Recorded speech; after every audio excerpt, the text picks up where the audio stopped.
Hello everyone, it's Kari from sunshineinmypocket.com, and I am here to show you the brand new stamp and stencil available from Maker Forte. This is probably my favorite one so far that they've released. I've done videos on some of the past ones as well. This one features flamingos, and it comes with the stamp and the stencil, including the negative piece here.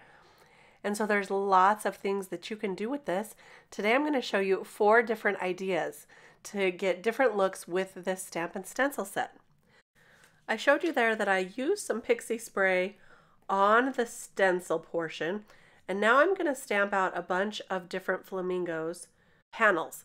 I like to make my panels a little bit longer than the stamp itself, so that way I can use my bar magnet here on my MISTI to hold the paper down, and I'm going to stamp them multiple times to get a really good impression. So that's why I'm using the MISTI here, and I'm also going to use my ink smoosher to help me get a really nice dark impression, and you'll see that in just a minute. So you'll see I am inking it up a number of times. I want to make sure I get complete coverage, and this is a pretty large stamp. We're making slimline cards here, and so it's pretty large, so if you find that your black ink doesn't get all of the spots, you can always fill it in with a Copic multi-liner like I'm doing here. Now this is some of the new ink from Maker Forte. This is called Rah Skirt, and it is a neon ink, and it is gorgeous. There's my ink smoosher there, you can see that. And I am going to stamp this out a number of times and get a really great hot pink flamingo silhouette. I just love that, and I'll show you what we're going to do with that in just a minute. For this one, I'm using a couple different colors of Concord and 9th inks.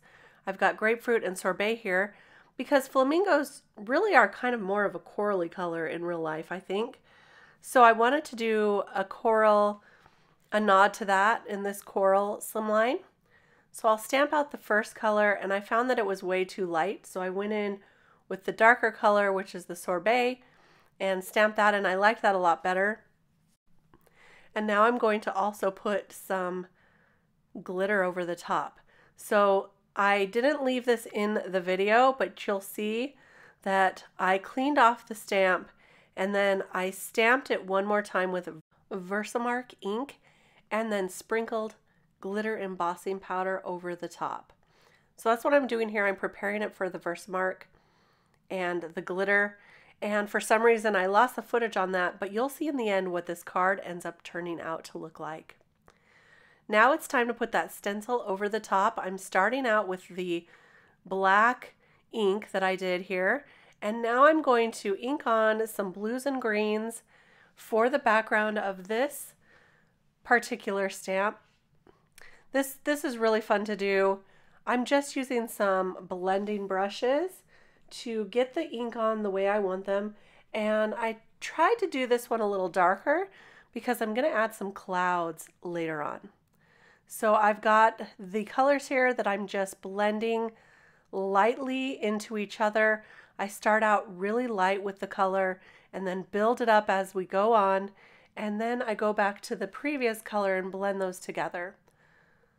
So you'll see in just a minute as I finish this one up how this looks. As I mentioned before, there is some pixie spray on the back of this stencil. These are some really thin, delicate lines on the necks of the flamingos and the legs of the flamingos. So that pixie spray is really helping out to keep this in place. Before I remove that stencil, I'm going to go ahead and add some clouds as well. This is the Slimline cloud stencil from Maker Forte. I'm using the outline piece here, as you can see, so that I can use a finger dauber to add some white pigment ink over the top of the blue. I'm sorry for the shaking there. I guess I got a little excited in adding those clouds, but take a look at how dreamy the clouds look in white over that blue background. I'm going to remove that stencil, and there you go. Really, really cute. And I will trim this down so that it is going to be perfectly trim around the frame there. Before I move on, I'm going to go ahead and clean off the stencil so that it's ready to use on the next one, and clean off my surface here. And I'm going to reuse that same pixie spray for this pink one. Now this pink one, it didn't stick as great the second time, So I might just suggest giving it a real quick respray, but it still worked fine. I made it work out as I like to do. And this time I'm going to use a variety of distress oxides, starting with Scattered Straw, and I will ink that on with my specialty brushes that I've reserved specifically for oxides only. I don't like to mix my brushes for oxides and regular inks. Then I'm going to go in with Dried Marigold. I'm kind of creating a sunset look for these hot pink flamingos. I thought these colors were very complementary to that rah-rah skirt, hot pink ink. I love it. So the Dried Marigold, and then we'll move on to the Milled Lavender. And then my last color is going to be that purple there at the end to just give it some pop at the top of the sky. And this is the Wilted Violet. So just finishing that out here, and pretty soon I will reveal the beautiful colors for this one. So creating a sunset is always a good idea for these flamingos. I think it would look really pretty with a black silhouette flamingo as well. So whatever color ink you want to use, sunsets always match, don't they?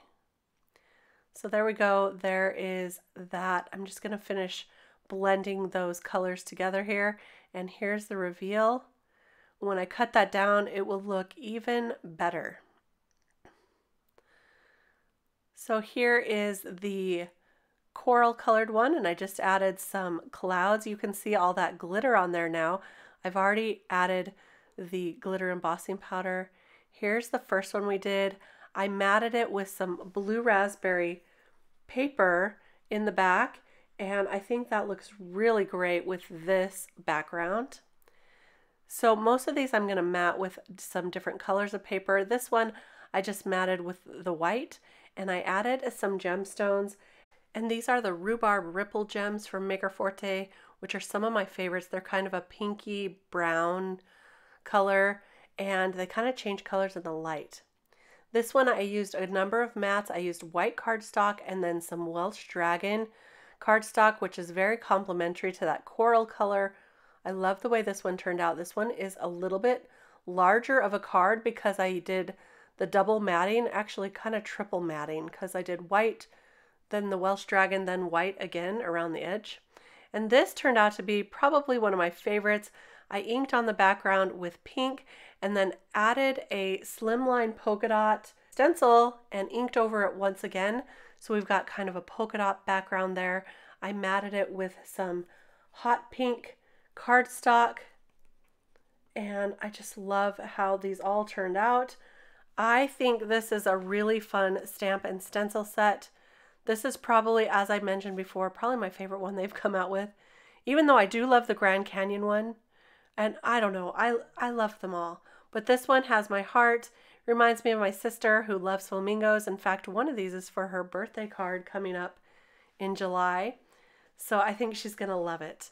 I hope I inspired you with some ideas to stamp with some neon pink ink, to add some clouds to the background with some white pigment ink, to use a stencil as a polka dot design in the background, and to add some glitter embossing powder.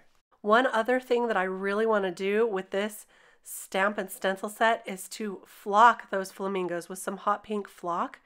Don't you think that would look amazing? If you get a chance to do that, please tag me. Let me know. I know I'm going to try that soon when I get caught up with my deadlines that are coming up.